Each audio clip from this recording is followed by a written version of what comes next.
And we're live with Black Pill Fitness Productions. And tonight's episode, we're going to talk about how to fail at fitness with the Hindu push-up and the Hindu squat. Now, these are pretty minor calisthenic exercises, but for warm-ups, for beginners, and for getting in an exercise when you're away from your weights, they're also very good. And for those people who need fitness for practical purposes, they're also very good. For example, the Hindu push-up really helps with the development of your lower back. And it's made out of, shut up Chloe, two yoga positions chained together. And they're very effective. And the cobra and the downward dog put together. And very effective, and as I will demonstrate. Now, I first discovered the Hindu push-up from Matt Fury's Combat Conditioning. And Fury said most guys that can bench 400 pounds usually can't do 25 straight Hindu push-ups. Now, there's a lot of variance and argumentation between the two factions of the weightlifters and the bodyweight guys, and overall I think both are good, so it's best to be able to do 100 Hindu push-ups at least and bench 400 pounds. So, not one or the other. And the Hindu push-ups were very popular among wrestlers of all kinds, professional and fake, and MMA fighters, so forth and so on.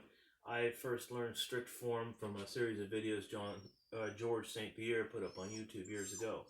Now, the Hindu squat is also a good exercise, and the advantage of the Hindu squat is it builds your legs, and it's a bodyweight squat, obviously.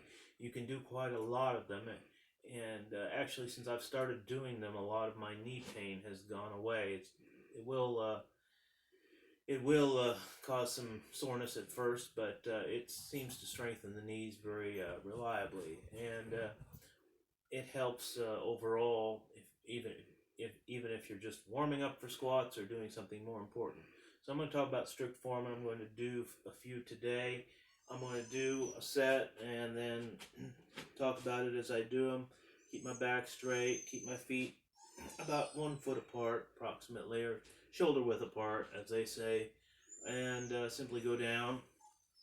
Now, coming back up, I have clasped my hands behind my back to balance. You don't need to do that. You can free squat like that, but if you're getting into like high reps of the squatting, like if you get up to 300 squats, you're going to have balance issues, and so it's handy to be able to balance yourself. Now, in terms of the overall structure of your workout, you want to work out with these squats from maybe 10 to start with, and then work up slowly to 100, adding one squat or 2 to 5 potentially per week. Now I'm going to go into the Hindu push-up next, which, as I said, is a combination of two moves, and it's very effective. Works the lower back, gives you a good warm-up, and prepares you for your other exercises. Or you can approximately do 200 of these easily, as you can see from doing copious amounts of these push-ups that will do absolutely nothing to your body, and you will have a terrible body like mine, regardless of how many you can do them. However, you will develop a lot of core strength and be able to accomplish things that you might find useful in the future. We're going to talk about this in our next lecture on practically applied strength. Now, I will now demonstrate the Hindu push-up. I like to get up against the wall because my feet are going to move.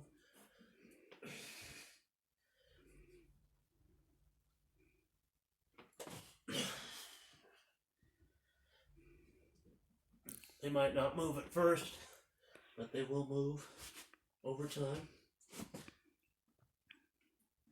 So if you're against the wall, you're in a good position to stay in your position.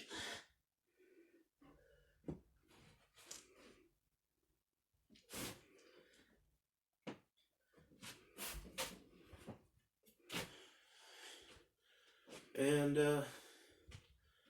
again, if you are new to push-ups or routines, start with 10. You can go to 25 over time. But these are very good exercises for building a base. It's a very limited base, obviously, but as we're going to talk about in the next lecture, you have to decide exactly what you want to accomplish with your base, and you have to have a goal in mind for strength training besides just being strong. So, this concludes this video.